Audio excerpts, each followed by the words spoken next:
Welcome all of you who have recently gotten PMP certified. It's a huge accomplishment, and I hope you are as proud of yourself as I am, because I know what you went through. I know all the work you put in.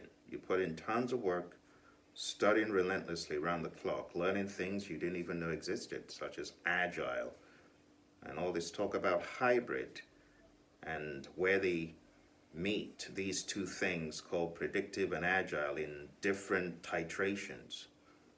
Some of you had full-on agile exams and some of you had less agile exams, but the bottom line is you did a whole lot of work to be able to get to that point where you took the test and you aced the test. So I want to say welcome to the PMP Exam Bosses group. You deserve to be at this table.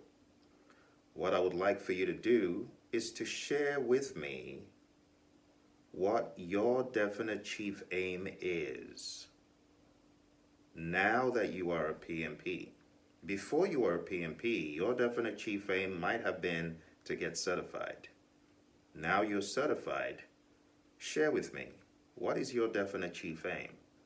What do you want to achieve beyond being a PMP? In that way, I'll know how to serve you better. I'll know how to guide you on that trajectory to becoming the best version of your PMP self. Some people, unfortunately, have been certified for many years, but they are still not the best version of their PMP selves. They are still not able to start a project with confidence, and even when they start a project, they very quickly get dispirited and feel they have no right to be there. Imposter syndrome kicks in, and they feel that they're out of their depth. For that reason, I want you to craft for yourself an intentional growth plan beyond PMP. I want you to begin thinking, what next? And if you have any questions, I want you to put them in the comment below so that I can serve you better and answer whatever doubts, misunderstandings, or just plain questions that you have. Lots of you got certified in Q1 of 2022, and Q3 and Q2, Q4. We're now in the big run up to 2023. And lots of you will probably help colleagues to achieve their milestones. That could be part of your definite chief aim, helping others. But I want to help you. And lots of you have shown up to the daily scrums and contributed to those colleagues who have recently gotten certified. But now it's time to talk about you. So I'm going to share with you really quickly now just a few ways to go up to that next level as a PMP. I call this how to be a PMP success. So how do you become a success, a PMP success? Well, step one, take the exam. After you have studied, after you have internalized the content and absorbed all you could, so that when you are a PMP, there is reduced studying and there are feelings of confidence. Because if you don't study enough, you become a PMP, some through the skin of their teeth, and they're not able to bring it in the job. No, we don't want to do that. We want to study what we need to. Case in point, when I got certified, I studied everything that I could. I began unraveling more and more, and I realized earned value was a topic that was hot on the radar for Honeywell. They wanted to hire someone who had earned value experience. Well, I happened to be in the interview after I had done my homework about earned value. I studied it enough. I was given a job. And I actually wrote a book on earned value as a result of my job at Honeywell. So you see that dynamic. I did the work before I became a PMP. After I became a PMP, I built on it, and I got to the level of expertise in earned value that propelled me to write a book called Earned Value Basics.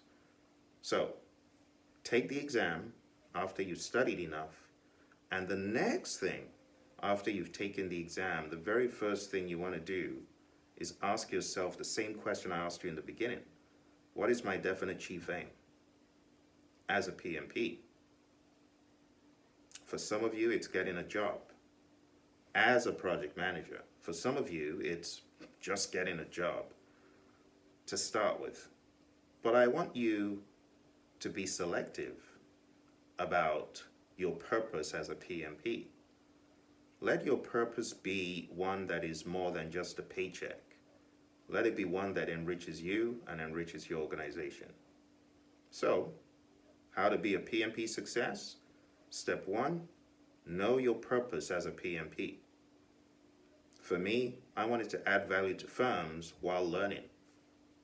So you define your own definite chief aim. The second thing to be a successful PMP, you got to grow to your maximum potential. Some of you have a lot of greatness that is untapped. You got to grow into it. You got to grow into your maximum potential. And that requires studying, it requires going for some courses. For some of you, you're already looking at the Project Leadership Institute, projectleadershipinstitute.com, where you can come on a journey of leadership and learn the essence of leadership and grow as a leader. That's part of growth. If you want to be the best version of yourself, a PMP self, it all rises and falls on leadership. You need to understand what leadership is at the ground level, build it up, get into the details about leadership, understand the various models of leadership, and that you can learn at the Project Leadership Institute. We have a year-long program. You could dial in for months, for weeks, for an entire year. Year 1 students have graduated year 1 with 60 PDUs for attending the full year, and we have quarterly summits. We actually have a quarterly summit coming up soon, December 10th, which is going to be about coaching as an agile hybrid coach. So, growing is so important. The moment you stop growing, that's the moment you begin to die. That's when decline kicks in. So you need to decide, what do I need to grow? What environment? How do I need to be nurtured to grow to the best version of myself? And again, I just recommend staying tuned to projectleadershipinstitute.com. We can learn a ton of stuff. The final one that will take you to success as a PMP, so let's backtrack. Knowing your purpose as a PMP is the first thing. Growing to your maximum potential as a PMP, learning more about project management, learning more about leadership, learning more about agile, and pragmatizing it, because you really haven't learned the lesson until you've implemented it. So you got to learn and implement.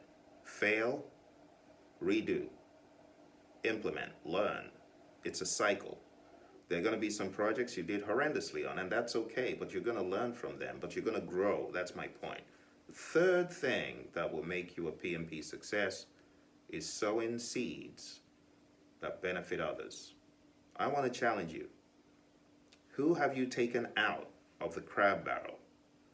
Or who, like Harriet Tubman, have you led through the secret railroad to success on the PMP exam? If you haven't done that, if you haven't mentored one person, for some of you, 2, 10, 100, because you've got the mental capacity to and the fortitude to, if you haven't taken someone through that journey that you went through, a lesson hasn't been learned. And you haven't sown seeds that benefited someone in this space. I'm talking about in this space. So I want to challenge you. Add value to someone in this PMP journey. Get someone out of the crab barrel. Take someone under your wing. Mentor, coach, train that person. Help that person. Don't say it's just for Phil, because you have greatness within you and you've got enough to give. There's some people you will be able to touch in a way that I cannot, by virtue of the fact that you would connect with them in a way I cannot. So I want to challenge you, my friends. Know your purpose as a PMP. Grow to your maximum potential as a PMP, and sow seeds that benefit others in this space. All right? Once again, welcome to the group. I'll be speaking to you very soon. Questions and comments below.